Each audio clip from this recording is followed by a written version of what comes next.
damos la bienvenida a Enlace UPN, programa que transmitimos por internet a través del canal de televisión de nuestra institución. El día de hoy continuaremos con los programas dedicados a los proyectos que se realizan en el área académica 4, tecnologías de la información y modelos alternativos.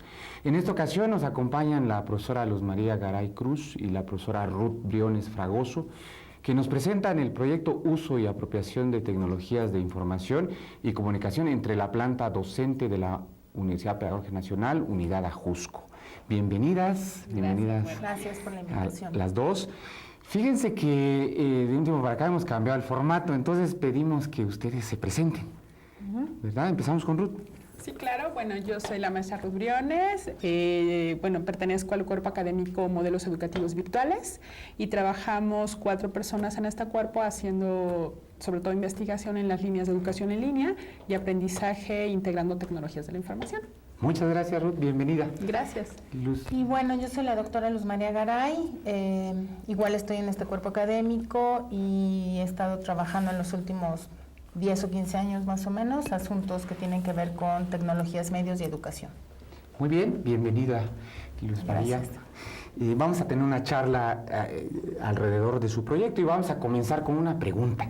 ¿Qué les parece? Muy bien. ¿En qué consistió el proyecto que sirve de antecedente a su investigación? ¿Te animas, Ruth, primero? Sí, de acuerdo. Sí, claro.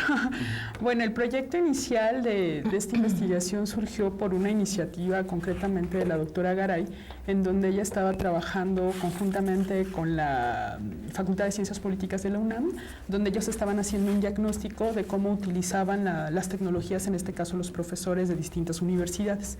La pedagógica no tenía, digamos, el insumo de datos, de ver cómo los profesores dentro de la universidad estábamos utilizando las tecnologías. Y de ahí surge la idea de un diagnóstico, de empezar a generar un diagnóstico en 3 distintas áreas, ¿no? Que es el acceso, el uso y la apropiación, en este caso tecnológica, de los profesores en esas categorías. Y bueno, Marilu es la que tiene un poco más de antecedentes al respecto. ¿Quieres añadir algo?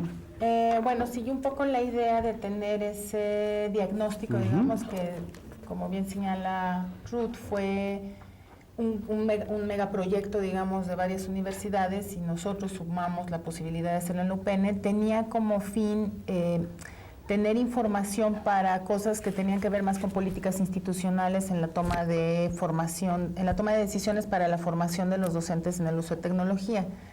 Digamos, en la lógica de la tendencia pues internacional, ¿no? De insertar las tecnologías en los espacios educativos de educación superior, en sistemas presenciales y sobre todo a distancia. Entonces, eso fue, digamos, lo que nos motivó a que la universidad tuviera su propio diagnóstico en ese nivel, y es un diagnóstico que creemos que es todavía vigente, porque es un diagnóstico que se concluyó en el 2010. Hablemos de los resultados. ¿Cuáles fueron de ese proyecto previo? ¿Quién empieza? Bueno, pues digamos, ya Ruth señaló los 3 grandes categorías que nos interesaban, que era el acceso al uso, a la apropiación. Entonces vimos con mucha felicidad que el acceso en la UPN lo tenemos cubierto muy bien, digamos. Por acceso entendemos tener acceso a las computadoras, equipo de cómputo, y tener cierta capacidad de conectividad. Entonces lo teníamos bien, digamos, en términos comparativos con otras universidades. El asunto del uso fue lo que nos empezó a generar la inquietud de una segunda fase, que es esta que ahora estamos concluyendo, que es la fase cualitativa, porque encontramos que en general los docentes sí utilizan la tecnología, sí la usan para actividades propiamente académicas, ¿no? Pero no lo hacen de la misma manera. Entonces fue ese un primer hallazgo de la investigación y una cosa que el equipo logró articular, me parece que de manera bastante eficiente, fue definir 3 perfiles de usuarios de los profesores, lo que indica que tenemos 3 formas distintas de usar la tecnología, de apropiarnos de ella, de aprender a usarla, etcétera, que nos obliga a pensar en formas diferenciadas de estrategias de formación de los docentes. Digamos, este es el resultado que desde mi punto de vista, menos que Ruth sume alguna otra idea, ese es el resultado que dispara muchas líneas de investigación posteriores y una de ellas es la que estamos trabajando ahora. Bien, ¿qué añadirías, Ruth? Me refiero a observaciones que hayan motivado concretamente este proyecto que ustedes desarrollan ahora. o que están terminando ahora? Sí, en este caso, bueno, son, como te dice Marilu, el primer proyecto que hicimos es, digamos, el diagnóstico en específico, pero luego con los resultados que se arrojaron, sobre todo en estos 3 perfiles de usuario, o sea, hablamos de un perfil básico, por ejemplo, ¿no? Aquellos maestros que solo usaban tecnología desde casa, pero básicamente para contestar su correo electrónico, y era todo lo que hacían, pero además necesitan de alguien, ¿no? Para que les conteste el correo, todavía recurren a alguien si se le descompone el impresor, etcétera. Y este usuario básico, queríamos saber para qué realmente la usaba y por qué no hacía esa transferencia tecnológica, por ejemplo, a procesos educativos, ¿no? O, por ejemplo, el otro perfil de usuario, un perfil de usuario eficaz, que nosotros le llamábamos, ¿no? En donde ya eran profesores que estaban utilizando, por ejemplo, presentaciones gráficas, donde estaban utilizando Internet para seleccionar los materiales, pero ellos te dicen, hago, pero no sabíamos qué tanto de esto realmente se reflejaba en el aula, ¿no? Entonces dijimos, no, queremos explorar más por ahí, ¿no? Saber cómo lo están utilizando, o sea, sí en todo lo que nos están reportando, pero luego cómo se concreta, ¿no? En los procesos de enseñanza y concretamente en el aprendizaje de los estudiantes. Porque hay maestros que en este otro nivel, que son un perfil de experto, por ejemplo, nos decían, yo uso hasta YouTube, canales de tele, bueno, en este caso de videos, o puedo estar usando plataformas tecnológicas, inclusive hacen retroalimentación a través de un montón ya de tecnología, y decimos, ¿pero cómo lo hacen? ¿No? Porque nosotros estudiamos básicamente que lo estaban haciendo en la docencia, algunos como el perfil experto lo estaban transfiriendo a la investigación, pero no necesariamente sabíamos cómo lo estaba haciendo. Entonces aquí la idea de continuar con las líneas de investigación que nos permitieran ahondar en el uso de las tecnologías en esos 3 perfiles, pero pegando concretamente en el aula de clase. Muy bien. ¿Y qué impacto han tenido las tecnologías, las TIC, para abreviar, ¿verdad?, en la interacción de los docentes con sus estudiantes, Marilu? Bueno, pues ese, digamos que ya forma parte como del segundo estudio, que es el más cualitativo, digamos. El primero es un diagnóstico netamente cuantitativo, ¿no? Que cubrió todas las formas que tenía que cubrir para estar validado, digamos. Y en esta segunda fase, que es la fase cualitativa, aparte de lo que ya señala Ruth, era saber los cómo, o sea, ya sabíamos los qué es. Lo uso para dar clase, sí, pero luego cómo, o sea, cómo, y se abre la pregunta hacia este segundo estudio, que fue a partir como de 3 categorías, y una de ellas tenía que ver con la búsqueda de información, búsqueda y organización de información empleando entornos digitales, o sea, metabuscadores, bases de datos, etcétera, que reportaban usar, pero no sabíamos cuáles, ni cómo, ni qué hacían con esa información, etcétera. Una segunda tenía que ver con el diseño de materiales, que no es lo mismo el maestro que diseña o que elabora un PowerPoint para dar clase, que un profesor que es capaz de generar en una plataforma Moodle su curso completo, con espacios de interacción, materiales, foros, etcétera. O sea, ahí teníamos que ver. Y una tercera que va hacia lo que tú nos preguntabas en este momento, que tiene que ver con la comunicación e interacción con los estudiantes dentro y fuera del aula, empleando tecnología. Entonces, centrándonos, esa era una muy importante para nosotros, porque era, a ver, los estudiantes por un lado son jóvenes que están en un ecosistema, digamos, digital un poco más activo, por edad, en algunos de los casos, pero también porque tienen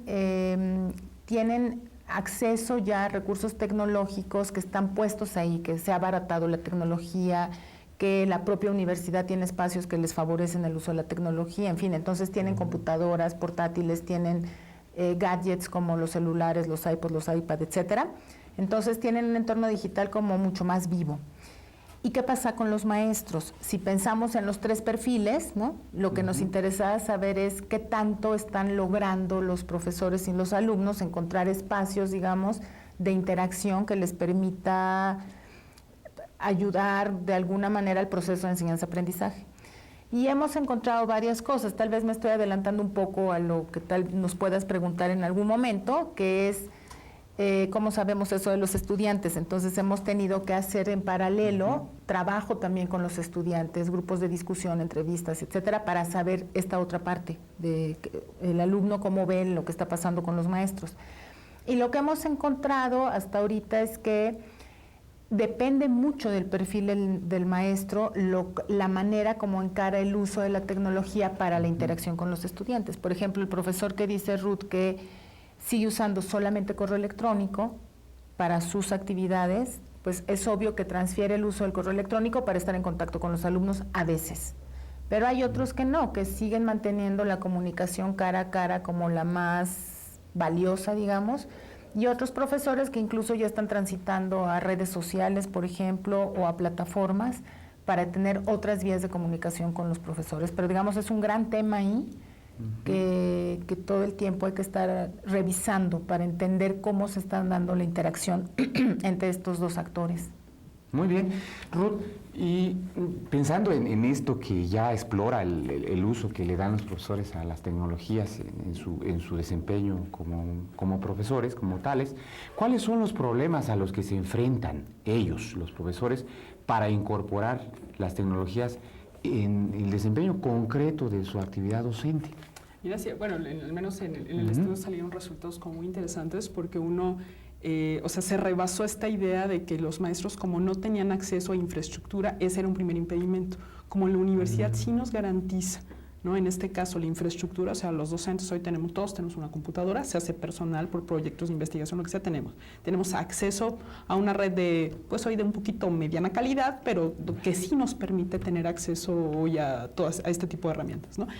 Y esa idea de que los profesores no usaban tecnología por falta de acceso se quitó, ¿no? Entonces quisimos explicar, bueno, entonces ahora, porque hay profesores que lo están utilizando en su vida cotidiana, o sea, llámese para buscar fuentes de información, o sea, hacen búsqueda de información, muchos tienen acceso a bases de datos, tienen acceso a canales de YouTube, tienen Facebook, Twitter, etcétera, etcétera, etcétera. Inclusive te lo narran en el momento, ¿no? Y pareciera que no hay dificultad, ¿no?, de acceso tecnológico, ¿no? El problema se presenta en este paso o en este puente que hay con lo escolar, ¿no? Como si en el aula en ocasiones no se pudiera desplegar, ¿no? Como todo esto que los profesores hacen, muchos de los profesores hacen en su vida cotidiana al contexto escolar. Sí arrojó el estudio resultados en donde, por ejemplo, muchas de las aulas de la universidad todavía todas no están tecnologizadas, por ejemplo, ¿no?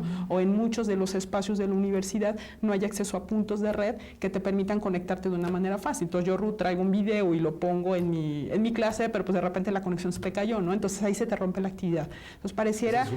Ese es un problema que es y básico, porque muchos maestros se desesperan porque quieren, o sea, están motivados a usar tecnología, pero si tu infraestructura, digamos, dentro de los salones de clase no es la óptima, muchas de estas actividades se caen. Ese podría ser un problema, ¿no? Bueno, más bien, es un problema que sacó el estudio.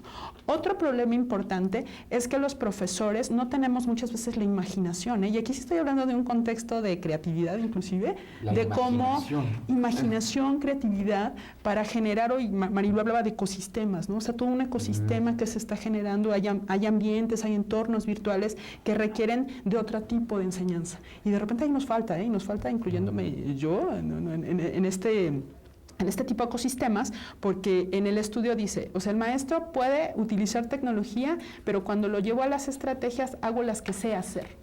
O sea, entonces, si yo regularmente en mi clase tenía una antología, pues hoy lo que le doy es un PDF, ¿no? Si yo lo que hacía era debates, los maestros con un dominio tecnológico llevan ese mismo debate, pero a un foro de discusión en línea, ¿no? Pero, por ejemplo, hoy hay profesores que hasta te dicen, no, pero yo puedo hacer un hangout directamente para hacer una clase, ¿no? Y están utilizando distintos medios. Entonces, ese es un profesor un poco más avanzado en dominio tecnológico, pero que también ha visto en el escenario educativo otras formas de organizarlo, ¿no? Incluyendo tecnología, pero respetando todas estas cosas que decía Marilu, ¿no? Por ejemplo, si traen un portátil, ¿no? O traen su tablet y no sé qué, pues hay maestros que dicen apáguenlo, porque al que me tienen que oír es a mí, ¿no? Entonces, el estudio arrojó resultados muy interesantes con respecto a eso. Entonces, un problema sí es la infraestructura, otro problema es, en este caso, las nuevas formas de generar estos ambientes de enseñanza y, por lo tanto, de aprendizaje con los estudiantes con esta integración tecnológica, ¿no? No es tan fácil estructurarlos e imaginarlos, por supuesto. Muy bien, pues estamos charlando aquí con dos profesoras expertas en la temática y vamos a continuar en breves instantes, pero mientras eso ocurre, tienen ustedes en pantalla instrucciones para que puedan ingresar al portal de nuestra programación. Regresamos en unos instantes, no se vayan.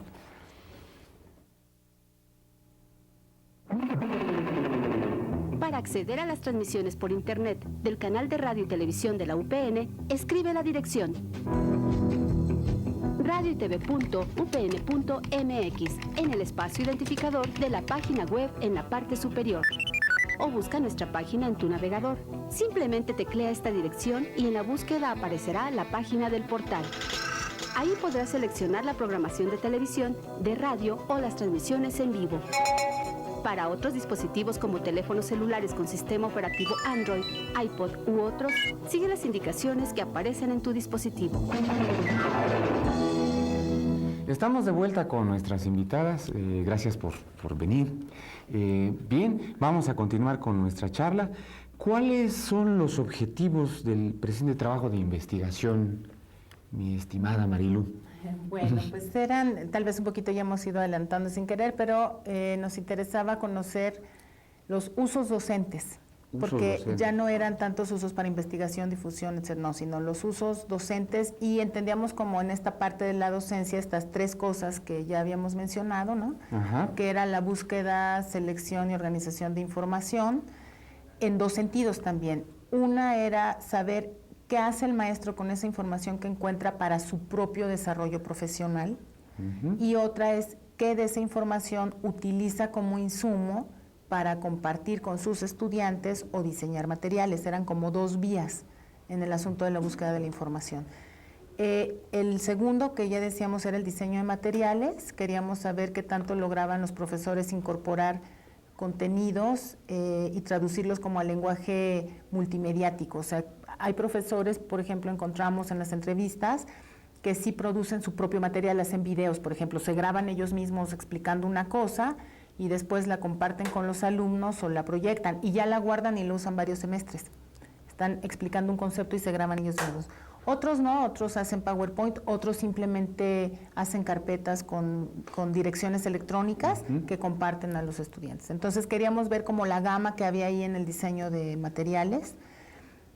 Y la tercera, que era la de la comunicación e interacción con los alumnos dentro y fuera del aula, ¿no? Entonces queríamos conocer los usos en esas tres grandes categorías, ¿no? Y tratamos de ir bajando a conocer las prácticas reales que tienen los maestros con el recurso tecnológico. Bien. Ruth, ¿a quién en particular o a quiénes en particular se les aplicó este estudio al que hemos estado aludiendo en esta charla? Me refiero, por un lado, a los maestros, supongo que trabajan con alguna muestra, y en el caso de los estudiantes, ¿eran de algún semestre en particular, de alguna carrera? Háblanos de eso, por favor. Sí, en este caso, bueno, con los maestros que nosotros trabajamos, bueno, como veníamos diciendo, ahí tenemos tres perfiles, digamos, de profesores. Se identificaron concretamente a personas que ubicamos en esos tres perfiles, o sea, al básico, en este caso al eficaz y al profesor experto. Entonces, ubicamos a profesores en estos tres grandes grupos, ¿no? Y lo que se hizo fue una selección a partir... Básico, eficaz y experto. Las tres categorías de análisis que hemos estado trabajando, y allí, en este caso, bueno, a estos agarramos a los profesores que ya en el anterior estudio habíamos identificado aquí, y entonces agarramos entre 4 y 5 profesores de cada uno de los perfiles, y a los estudiantes, nuestra muestra fueron sus mismos estudiantes de esos profesores. No nos importaba en este caso ahorita el semestre, sino que hubieran cursado materias, ni tampoco nos importó de qué licenciatura fueran, ¿no? Inclusive fue, bueno, es interesante ahorita porque son estudiantes de todas las carreras, o sea, desde indígena a pedagogía, psicología, administración, porque los maestros tampoco se distribuyen de repente en un área académica, y entonces fueron estudiantes que tomaron clase con esos maestros. Bien, y en particular, ¿qué estrategias metodológicas se usaron para la recopilación de la información? Bueno, en este segundo caso ya decíamos que fue un estudio de corte cualitativo. Entonces, la primera, para la selección de ese universo que teníamos de profesores de los tres perfiles, hicimos con los profesores entrevistas semiestructuradas, ¿no? En donde cubríamos las tres categorías con los indicadores que fuimos bajando para hacer la guía de la entrevista.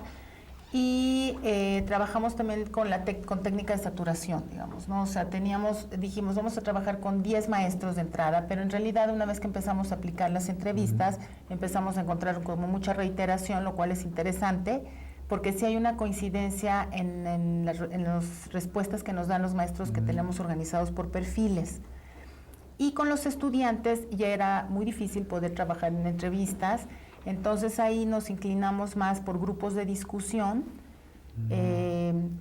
porque hay personas que nos han preguntado por qué no hicimos grupo focal en vez de grupo de discusión, y nosotros tomamos la posición de que hacer un grupo de focal implica realmente muchos recursos económicos para hacerlos bien y en serio, ¿no? Cámaras GESEL para estar dando seguimiento, pagar gente que te lo haga desde fuera en las entrevistas, etcétera. Y nosotros no estábamos tan interesados en eso, entonces preferimos trabajar con grupo de discusión, o lo que también algunos otros colegas le llaman entrevistas grupales.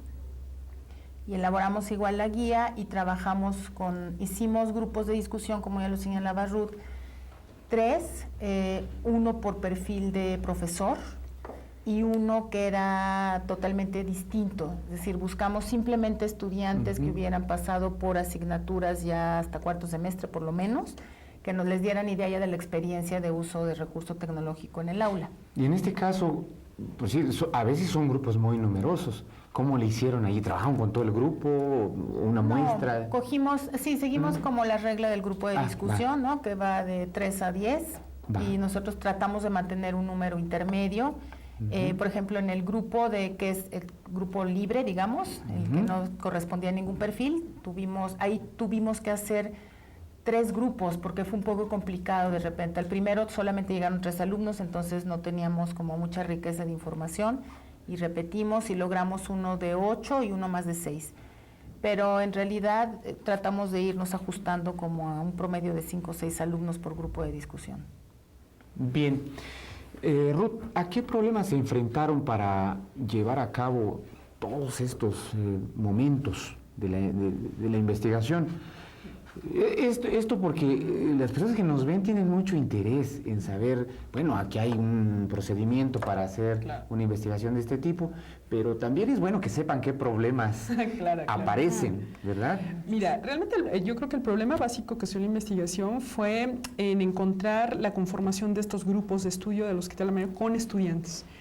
Con los profesores es como muy directa, o sea, tú les pides que participen en el proceso de investigación, la mayoría lo hizo de verdad de muy buena voluntad, encantados de hacerlo con nosotros, pero con los estudiantes es más complicado, porque como primero ya habían pasado, haz de cuenta, el semestre, o sea, ellos ya habían concluido un semestre y ya estaban en otros grupos, no necesariamente en el de ese maestro. Entonces hay que hacer cuestiones de tipo logístico, como por ejemplo, hacer toda esta situación administrativa con escolares para que nos prestara los números de cuenta, después saber concretamente en dónde se ubicaban los estudiantes, ir a buscar al estudiante el grupo. Después, los estudiantes no están muy acostumbrados a participar en procesos de investigación, y los estudiantes siempre ven como esta cuestión de juicio que los estás valorando, ¿no? Cuando les decimos, no, es parte de una investigación, simplemente vengan, acompáñenos, conformamos el grupo, y nos costó muchísimo trabajo concretar los grupos, pero mucho por esta idea de que los estudiantes no están acostumbrados a trabajar en procesos de investigación. Entonces, ya habíamos citado estudiantes para un grupo de estudio de 15 y llegaron 3, por ejemplo, ¿no? Entonces, se nos cayó y hay que volver a hacer todo este recorrido desde lo administrativo hasta concretamente llegar a la cuestión del estudio. Por ejemplo, los estudiantes nos acompañaban de 2 a 4, por ejemplo, ¿no? Que es su en el que pueden participar tanto alumnos de la mañana como alumnos de la tarde, ¿no? Entonces, aunque te super confirmaban por correo, aunque te decían sí, ya está, ¡pum!, el grupo se caía. Entonces, volver a repetirlo sí fue complicado, ¿no? Los grupos de los profesores, bien, el grupo de los estudiantes mucho más complicado, pero al final ya lo logramos. Pero ese sí es un gran problema, ¿no? La falta de participación de los estudiantes en estos procesos, ¿no? Y no verse juzgados de repente, ¿no? Pues no le estábamos calificando nada, les digo. Porque en este caso serían como 2 niveles, ¿verdad? Participar en la investigación y ser sujetos de la investigación. De la investigación, así es. ¿Y cuál sería lo que pesó más? Eso ya queda como parte de otro proyecto.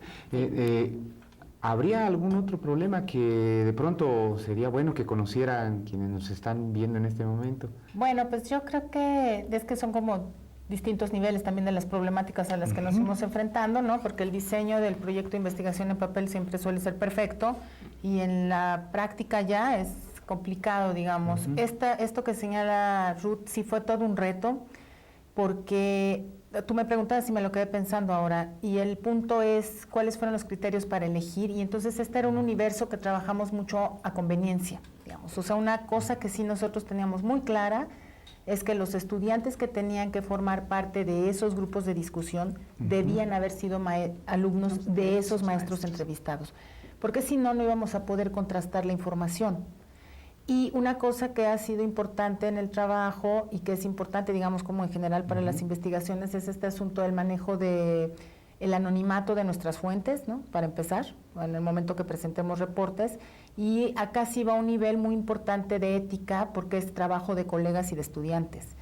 Entonces, esa parte yo creo que es muy sutil, pero hemos sido muy cuidadosas, ¿no? En cuando hemos hablado con los estudiantes para los grupos de no decir sí decirles cuál es el objetivo de la discusión, ¿no? Pero no les hablamos en especial de un maestro, sino en general sus maestros, y cuando va saliendo la información, ellos te van enunciando el nombre de esos maestros que nosotros sabemos quiénes son porque tenemos los datos de las entrevistas. Entonces ahí es donde logramos hacer los cruces sin tener que estar manejando nombre de nadie, ¿no? Y eso implica como de repente un poco de dificultad, digamos, ya en el proceso de estar trabajando como con la interpretación y demás de información, ¿no? Y hacer este tránsito que, bueno, siempre es importante con las investigaciones, y ir de la parte teórica a la vida real, que es el trabajo de campo, y regresar y rediscutir categorías y regresar y otra vez organizar, ¿no? Yo creo que eso ha sido, pero es el cotidiano de los proyectos. Acá lo que queda para la bitácora de este proyecto es que es bien difícil trabajar bien grupos de discusión con estudiantes. Bueno, hay una observación muy interesante. Hablemos ahora de los resultados. ¿Cuáles son estos? Y si pudieran hacer un balance de esos resultados en este momento. ¿Quién empieza? Bueno, Marilu. Sí. Bien. La investigación ya está, digamos, terminada. Nos falta una cosa más y la parte complicada, que es empezar a escribir. Que es así, ahora sí disfrutaremos las mieles de los datos, porque tenemos mucho dato, ahora el día es empezar a trabajar. Pero de lo que ya llevamos avanzado, digamos, ya hemos presentado ponencias con algunos avances de esta investigación. Entonces sí hemos encontrado cosas pues que nos parecen como relevantes, digamos, en torno al asunto de los usos que ya Ruth adelantaba un poco que hacen los docentes o hacemos los docentes con la tecnología. Entonces, tristemente vemos, digamos, que no hemos logrado una apropiación realmente como del recurso tecnológico en el terreno educativo. Digamos, y yo ni siquiera hablaría de todo el terreno educativo, sino simplemente en la parte concreta de la docencia. O sea, no lo hemos logrado como se supone que deberíamos de hacerlo cuando las políticas van indicando que tenemos 20 años haciendo esta tarea de insertar la tecnología en las aulas, ¿no? En todos los niveles. Claro, sería un primer hallazgo. Es un primer, digamos, es un hallazgo, ¿no? Que aparte es terrible porque hemos comparado, este fin de semana incluso estuve en el Congreso Nacional de Investigadores de Comunicación, en el Grupo de Comunicación Educativa, y colegas de otros estados, ¿no? Que tienen investigaciones similares, reportan resultados casi idénticos a los nuestros, ¿no? Entonces no es un problema del UPN, es un problema, digamos, tampoco podría decir si es un asunto de política, es lo de siempre, el discurso político y en papel va por un lado y la práctica real en las aulas va por otro lado, y es un asunto multifactorial que está atravesado por muchas cosas. Unas de ellas somos de las que nosotros intentamos, en el nivel que nos corresponde, dar cuenta cuáles son los problemas, o sea, ¿por qué no el hallazgo ahí está? No lo hemos logrado. ¿Cómo sabemos? Porque vemos lo que reportan los colegas y lo que ya vamos viendo que reportan los estudiantes, ¿no? Entonces, el punto acá, más que hacer evidente lo que ya venimos sabiendo, digamos, ¿no? Algo pasa, es ¿por qué pasa? Entonces, una cosa que nosotros detectamos es que la trayectoria tecnológica de los profesores es un punto clave, o sea, el maestro que tiene 10 años usando la computadora y ciertos entornos digitales, evidentemente tiene un nivel de apropiación un poco o mucho mayor que el que tiene menos años usándola, ¿no? Porque es cercanía con el con el artefacto. Sí. Pero de ahí a dar el brinco ahora cómo la uso en clases, eso es lo que nosotros vamos a tratar de ofrecer información, o sea, porque es una transferencia que de lo cotidiano no logra pasar a lo educativo, pero viendo muchos factores: interés de los maestros, edad de los maestros, formación en estas cosas específicas, que otra vez tristemente nuestra universidad no la tiene del todo claro. La política institucional de formación de uso de tecnología para los docentes diferenciada, ¿no? Entonces, yo creo que sí hemos ido encontrando ya primeras cosas, que no es el hilo negro, pero que lo que es interesante para nosotros es dar cuenta ya con mucho más detalle de los posibles porqués, los cómo, del por qué no estamos logrando la inserción de la tecnología totalmente en las aulas. Bien, cuando podamos leer esto ya podríamos dialogar más en concreto sobre los hallazgos menudos, pequeños que pudieran ir apareciendo. Muy bien, yo quiero agradecerles mucho sus comentarios, pero es momento de que hagamos una pausa. Vamos a ver en este instante una cápsula sobre los libros digitales. Continúen con nosotros, ya volvemos. Los años 80 del siglo XX representan una de las épocas con mayor desarrollo en la historia de la información con el surgimiento de las redes electrónicas. Millones de usuarios comenzaron a usar servicios digitales. Los medios magnéticos como las cintas y los discos flexibles tuvieron un gran impacto al permitir el acceso a las bases de datos en forma local y posteriormente, a inicios de la década de los 90, la tecnología abre caminos insospechados en la industria editorial. La aparición de las nuevas tecnologías de la comunicación, especialmente Internet, junto con el incremento de los costos de producción de los medios impresos, generó un cambio en el concepto de publicación. El modelo editorial tradicional ha cambiado y las publicaciones electrónicas nos ofrecen un nuevo formato con múltiples opciones que no tienen las publicaciones impresas. A diferencia de los textos impresos en los que se sigue un orden secuencial y jerárquico, en el texto electrónico, el lector puede trasladarse con facilidad y rapidez de una parte del texto por medio de hipervínculos. El área educativa ofrece un gran potencial ante el crecimiento de la lectura en línea. De acuerdo con la Asociación Mexicana de Internet, AMIPSI, 22% de los usuarios de Internet en México usa la red para leer periódicos en línea, un universo listo para formar parte de este mercado emergente. Muchas publicaciones de tipo académico mantienen ediciones en papel y versiones electrónicas, pero poco a poco la tendencia se dirige hacia la conversión total al formato electrónico. Las publicaciones digitales en línea, como las editadas en páginas web, también tienen la posibilidad de llevar a cabo una constante actualización. Por otro lado, con el formato digital no se renuncia a la publicación en papel, pues puede realizarse a través del sistema de print on demand o impresión sobre pedido. Diversas instituciones académicas cuentan con un importante acervo electrónico. La UNAM, institución pionera en libros electrónicos, dedica el 40% de su presupuesto anual a este tipo de publicaciones. La Universidad Iberoamericana tiene más de 100.000 libros digitales y 200 revistas electrónicas con 86 recursos electrónicos. La Universidad Pedagógica Nacional cuenta con más de 320.000 descargas de diferentes publicaciones, que incluyen la revista Entre Maestros. Los títulos publicados por la UPN cubren áreas relacionadas con la educación, como la historia, la antropología y la filosofía, entre otras.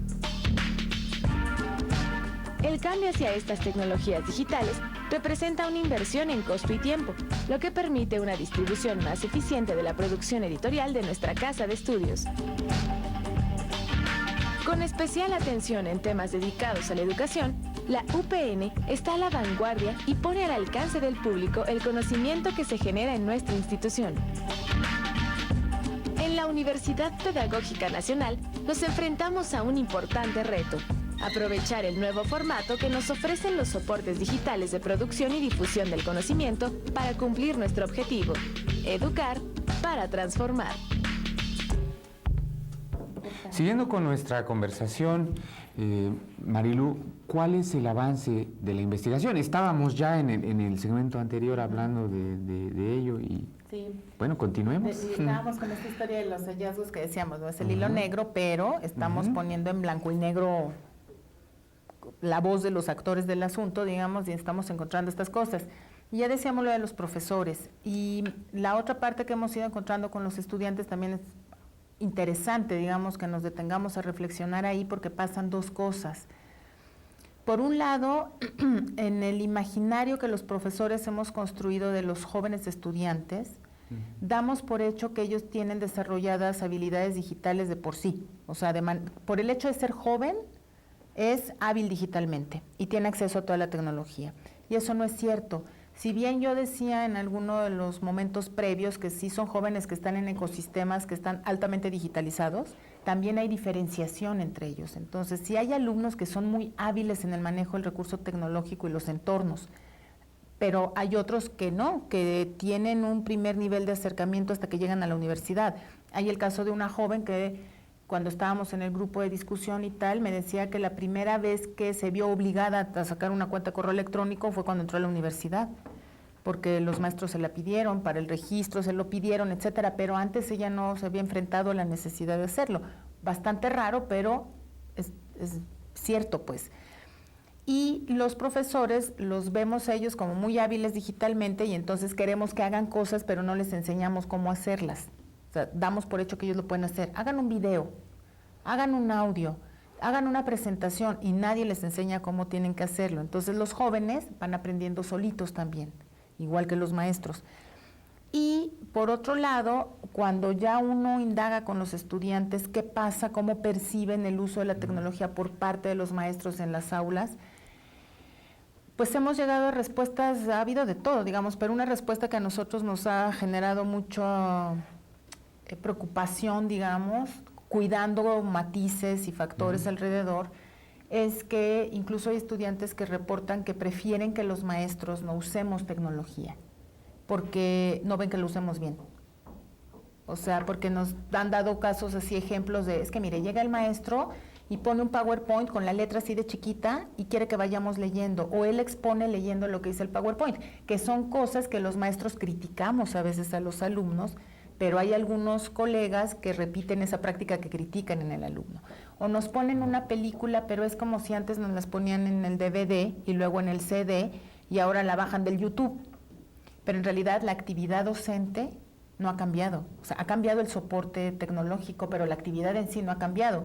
Entonces, claro, los chicos son críticos y dicen, pues hay maestros que dan clases sin tecnología que son clases que quiero aplaudirles al final. Yo nunca olvidaré esa frase. O sea, hay maestros que acaban y yo le quiero aplaudir y nunca utilizó ningún recurso tecnológico. Y hay otros que me aburre ver un PowerPoint más. Entonces, cómo encontrar el justo medio es una cosa complicada de la que creo que Ruth podría ampliar un poco más ahí. Bien, yo creo que sí, porque esto nos da precedente a que pensemos en que, bueno, que ustedes nos comenten aquí qué estrategias pueden implementarse para promover el uso de las herramientas digitales entre nuestros colegas, los docentes. Sí, como te decía Mayur, no nada más en los docentes, también en los alumnos y también en los estudiantes. O sea, al final todos vamos haciendo como esta trayectoria desde ser usuarios básicos hasta poder llegar a ser usuarios expertos, ¿no? Pero cuando se está hablando del quehacer educativo, cuando se está hablando de aprender, por ejemplo, ¿no? Creemos que, bueno, desde el primer estudio ya había líneas interesantes en los que la institución podría tomar decisiones, por ejemplo, simplemente de la oferta de cursos que promueven en cuestiones de tecnología, ¿no? Tú siempre ve al catálogo y vas a encontrar cómo usar PowerPoint, cómo utilizar un Word, cómo utilizar el Excel, o sea, te vas a estas lógicas de la paquetería, de uso de paquetería o un uso herramental de cualquier herramienta tecnológica que salga, pero nunca te encuentras un curso interesante que te diga, ¿no? Por ejemplo, cómo producir video, cómo producir un audio, pero poniendo énfasis en cierta noción cognitiva o en cierto proceso cognitivo para que el estudiante aprenda cosas. Eso ya no lo encuentras, ¿no? O cómo diversificar estrategias didácticas con distintos soportes tecnológicos. Eso tampoco lo encuentras en la universidad, ¿no? Entonces, nosotros como una estrategia veíamos la diversificación de cursos, pero además en distintos niveles. O sea, no le puedes dar el mismo curso a toda la institución, ¿no? O sea, este experto que, lo que te decía hace rato, oye, utiliza un Hangout para generar su ecosistema en el aula de clases, no es el mismo curso que le vas a dar a él que al que le vas a dar que está utilizando el PowerPoint, ¿no? Y que más lo están utilizando de una manera tan básica, porque este uso también lo hacen los estudiantes así. O sea, hay estudiantes que te ponen a brincar las letras todo el tiempo. Yo le digo, ¿y para qué brincan? ¿No?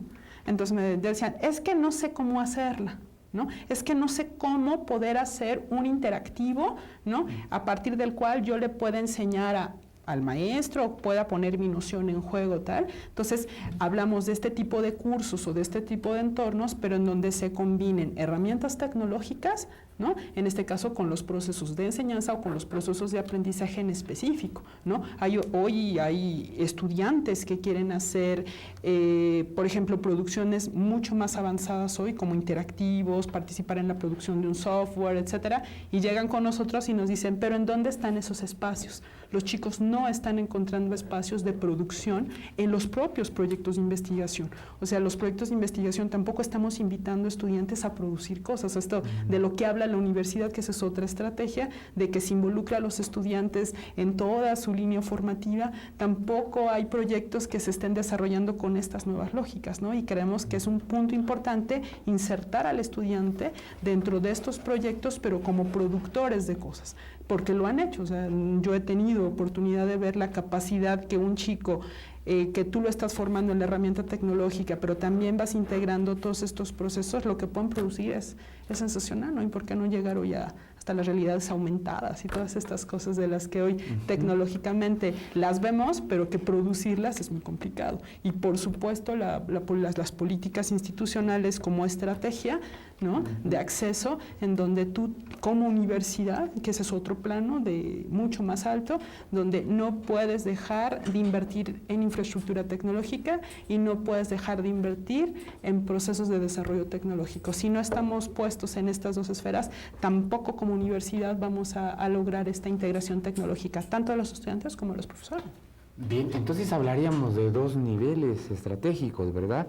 La parte de la inversión en la tecnología y la otra, que todavía no está clara, es cómo acercar a los estudiantes y a los profesores bueno, lo necesario para que puedan convertir su dominio de esto de la tecnología en recursos efectivos. Bueno, esto nos da precedente a una cuestión que ha sido muy sonada en la política educativa, que es el tema de la alfabetización digital. ¿Tendría algo que ver, digamos, en este momento, una estrategia de este tipo, ya no para la gran política del sistema educativo del país, sino para la propia universidad? Sí, claro. Bueno, hablar de alfabetización digital es una cosa muchísimo más compleja, digamos. Más ¿no? compleja. Porque la alfabetización digital atraviesa por estas categorías de las que ya hemos hablado, del acceso, del uso y de la apropiación, justo, pero hay distintos niveles. Cuando hablamos, por ejemplo, de la alfabetización digital, una de las primeras cosas que se tiene que garantizar es el desarrollo de la habilidad tecnológica del usuario frente al aparato tecnológico. ¿A qué me refiero? O sea, nosotros tenemos una computadora, ¿no? Y el sujeto que queremos que aprenda a usar la computadora debe tener unas habilidades previas adquiridas. Para empezar, debe saber leer y escribir, porque alguien que no sabe leer y escribir es muy difícil que tú logres que se apropie de este recurso tecnológico. Para empezar, no conozco las letras. Para seguir, si quieren que yo entre a navegar internet, pues tengo que saber leer. Eso pensando en que ya pueda dominar la entrada al recurso tecnológico. Eso es un primer punto que hay que cubrir, o sea, el manejo del acceso, pero la habilidad tecnológica para entrar a él.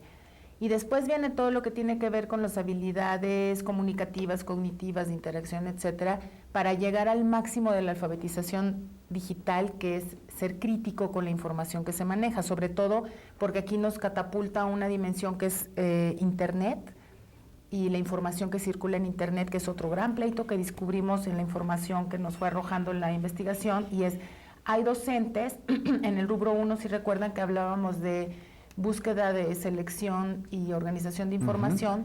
Entonces los profesores reportamos, sí lo uso para hacer búsquedas de información. ¿En dónde busca? Y te empiezan a decir los buscadores, Google académico, la base de datos de la biblioteca, te dicen distintos buscadores. El grueso utiliza Google y Google académico.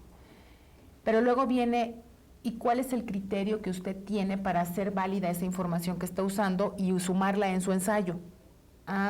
Pues que sea de fuentes de prestigio. ¿Y qué son fuentes de prestigio? Que tengan respaldo institucional, que sean de la UNAM, de la UPN, del IESU, o sea, tienen su propia construcción. Bueno, cuando ellos confían en eso es una cosa que pueden transferir a los estudiantes y les dicen, vayan a buscar información para la tarea en tal y tal página, porque él ya confía en esa página. Entonces, es como otro nivel de la alfabetización, los criterios de uso y selección de información, porque ya estamos hablando de información en cantidades impresionantes. Entonces, sí creo que este tipo de cosas que nosotros estamos trabajando abona un poco a la alfabetización digital, pero ya en niveles de criterios de selección y producción de materiales, que son los más altos. O sea, aquí ya no estamos pensando necesariamente en el primer nivel de alfabetización digital, que es aprenda a usar la computadora, ¿no? Y ahora aprendo un poquito de paquetería y ahora aprendo no sé qué para hacer esto. No estamos ahí. Aunque nuestros perfiles indican que podría haber un segmento pequeño, pero existe, de colegas que tal vez sí necesitarían un poco este primer nivel de acercamiento, así como no de aprender la computadora y eso, porque ya saben leer, escribir y navegar, pero sí como un poco enseñarles cosas más básicas como las que decía ahorita Ruth, ¿no? Así como paquetería. Todo el mundo reporta que usa Office y cuando dice que usa de Office, Word, Excel y PowerPoint. Y ya está. Y está bien. O sea, no es una cosa que a mí me importa siempre que hablamos del tema de estas investigaciones, dejar en claro, es que en ningún momento la intención del proyecto es juzgar ni calificar a los docentes. Es simplemente poner en evidencia que tenemos necesidades de formación distintas y tenemos habilidades de uso diferenciadas también que se explican por las trayectorias de apropiación que hemos tenido cada quien. Cuando vemos, por ejemplo, el perfil de superexpertos en la UPN, no es casual que esos superexpertos vienen de áreas de ciencia dura, por ejemplo. Es gente que viene del área de matemáticas y de ciencias naturales, en un caso, número importante. ¿Por qué? Porque desde que estudian la licenciatura se tuvieron que enfrentar al uso del recurso tecnológico, llámese computadora. En cambio, cuando ves perfiles más de humanidades, de bellas artes, que su acercamiento a la computadora se da hasta que inician su vida laboral, pues estás hablando de 8 años por lo menos de diferencia en el acercamiento al recurso tecnológico, y eso te explica muchas cosas, ¿no? Entonces, sí estaríamos hablando de alfabetización, pero ya en niveles más de criterios de búsqueda, selección y producción de materiales. Bien. Ruth, ¿qué importancia tiene la incorporación de los estudiantes en este tipo de estudios o a este tipo de estudios? Ya hemos dicho algunas cosas al respecto, pero la reiteración tendría mucho interés para quienes están pensando, bueno, vamos a estudiar a los profesores, pero ¿cuál es el sentido de que los estudiantes también estén como pieza fundamental? Y para nosotros era fundamental porque era hacer contraste de datos. O sea, Por el contraste de datos. O sea, nosotros nos interesaba mucho que el estudiante primero viviera una experiencia como esta. O sea, creo que como que son varios niveles de participación de los estudiantes. Ellos pueden estar siendo parte de una investigación. Nosotros queremos, en este caso, bueno, invitar a gente, que fue nuestra intención. O sea, no nada más eran objeto de estudio, sino que ellos también vieran cómo una chica nos decía, es que yo nunca había estado en un grupo de estudio. Yo ya sé cómo podría ser uno para la investigación tal. O sea, ellos también están aprendiendo cosas cuando estaban participando en un proceso de investigación. Ellos vieron toda la fase, digamos, del proceso, porque como te decía Marilu, se les explica lo que van a hacer, se les explica cuáles son los puntos claves que vamos a manejar, las categorías de análisis y a los chicos les van surgiendo muchísimas dudas. O sea, yo creo que para escucharlos, ellos nos decían, es que luego nadie nos pregunta eso, ¿no? Las chicas que eran así súper, como muy participativas en los grupos, decían, es que a mí me da gusto que me inviten, ¿no? Porque a mí nunca me pregunta nadie eso. O sea, por ejemplo, a mí me gustaría tener dentro de mi currícula, no sé, nos decían en psicología, un espacio curricular donde yo pudiera producir materiales, ¿no? Didácticos, interactivos, para trabajar ciertas nociones, en este caso de la materia de estudio que ya tenía, ¿no? Entonces decía, es importante que nos escuchen, y yo creo que eso fue fundamental en la investigación, o sea, escuchar al otro, o sea, desde que le iniciamos dijimos, es importante escucharlos, contrastar la información y de paso, pues obviamente ellos podían aprender técnicas de la investigación que pudieran ellos replicar en sus propios procesos de estudio, ¿no? Y creemos que será fundamental. Bien. Y Marilu, ¿cuáles son los productos derivados de este proyecto? Ya nos habías comentado que han participado en congresos, han habido ponencias ya, digamos, que revelan hallazgos, proceso de investigación, pero Podemos incluso aquí pensar en lo que viene, en los productos. Me estoy imaginando un libro, quizá, no sé, Sí, artículos. bueno, estamos pensando, como todo lo que decíamos, en el papel los proyectos están perfectos y en la vida real luego se nos va complicando. Nosotros tenemos pensado hacer un número especial de una revista, que en el área tenemos una revista digital, porque nos interesa que el resultado salga rápido, digamos, porque en los procesos editoriales ya sabemos Con que mucho en tiempo. general son un poco más lentos, y tenemos pensado escribir un número especial de una revista en donde demos todos los resultados de este trabajo, y en algún momento tal vez también se haga algún seminario abierto para presentar los datos que obtuvimos, abierto a la comunidad UPN y obviamente a colegas de otras universidades, que sabemos por las redes en las que estamos que están no replicando el estudio, porque no estamos haciendo comparativos con nadie, pero que están en la misma tónica de discusión que nosotros, ¿no? Y hacer alguna especie de seminario para presentación pública de los resultados. Básicamente eso. Bien. Y ahora, Ruth, ya para finalizar, ¿qué líneas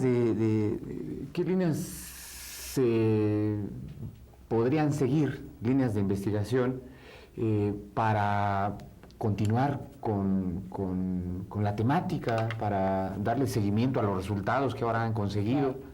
O sea, a nosotros nos interesan mucho, al menos retomando las categorías que se tienen del estudio, dos importantes, que obviamente una es el uso de tecnología. O sea, pareciera que el uso, explorar esta línea de uso tecnológico puede ser fácil, pero no, porque te abre un abanico de posibilidades impactantes, como te decía Marilu. O sea, el uso no nada más está concretamente por el uso de herramientas tecnológicas, sino de acuerdo a los niveles y cómo se van incrementando y incorporando en esta categoría uso de tecnología. Tenemos, digamos, todavía mucho que decir, y es al menos una que nos interesa mucho. Y la otra, por supuesto, es la apropiación tecnológica, ¿no? La apropiación tecnológica, si vista como en este nivel que te decía Marilu, ¿no? Es cómo vas integrando todos estos procesos, ¿no? De aprendizaje, de enseñanza, con el uso de herramienta tecnológica. Ese es un mundo, digo, nuestra área académica se dedica a eso, ¿no? A ver en específico cómo se está utilizando, pero nosotros queremos dar ya ahorita como este salto hacia la apropiación. O sea, ¿cuáles son las estrategias que, por ejemplo, se están implementando, y no solo en la universidad, sino en distintas instituciones, inclusive en concreto a través de qué estrategias se pueden estar generando los puentes para que tanto estudiantes como profesores se puedan realmente apropiar de la tecnología? Y esa es toda una línea de investigación que todavía está ahí en exploración, y que creo que da un nivel muy vasto, ¿no? de trabajo para todos los investigadores que nos dedicamos a todo lo que tiene que ver de la integración tecnológica a los procesos educativos.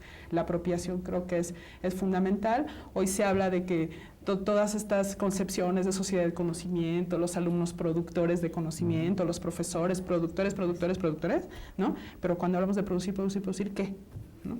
O sea, y ahí es donde nosotros queremos poner como mucho énfasis, tratando de llegar, pues como bien decía Marilu, a una apropiación y por lo tanto una alfabetización digital mucho más razonada, mucho más pensada, y que realmente fomente los procesos de aprendizaje, que pues ya vemos en todos los resultados por todos lados, no ha sido una condición fácil, ¿no? Para muchas instituciones a nivel nacional.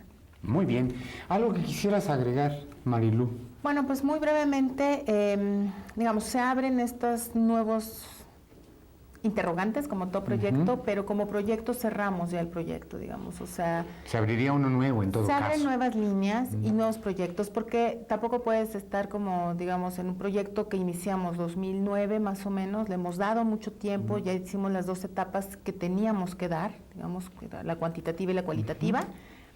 Se cierra como proyecto para nosotros, pero no se cierran las temáticas justamente y las líneas que se van abriendo, y una de las que es, bueno, Ruth ya ha mencionado, esta es de la apropiación, que me parece central, y se abre una más que a mi juicio también es interesante, y es estudiar a los jóvenes estudiantes, o sea, jóvenes estudiantes en esta cultura digital con toda la carga de estereotipo que los pobres tienen encima, ¿no? O sea, de hábiles digitalmente, etcétera, etcétera, etcétera, y que tiene que ver con asuntos de proyección profesional. Pero digamos, esa es una línea que es muy claro que se está abriendo también aquí, como para empezar a interrogarnos sobre esa cosa tan concreta que se llaman jóvenes digitales. Muy bien, pues les quiero agradecer mucho a las dos por su tiempo y por la oportunidad que nos han dado de conocer y de publicar a través del canal que tenemos lo que están haciendo. Es una investigación muy interesante. Nada más recordaría, antes de hacer la salida de nuestro programa, que en breve, si tienen interés, vamos a poder conocer publicación de este proyecto, versión virtual, y además un seminario que nos están ofreciendo, ¿verdad? Por ahora el tiempo se nos ha terminado y solo me resta agradecer a nuestras invitadas el habernos acompañado en esta ocasión. También les agradecemos a ustedes por su interés en esta emisión y les recordamos que pueden vernos en la página de internet de nuestra universidad, http://radioitv.upn.mx. Además, quiero decirles que recibimos sus comentarios en nuestra página de Facebook y en nuestra cuenta de Twitter. Yo soy Saúl Velasco Cruz y les agradezco mucho que nos hayan seguido. Hasta pronto.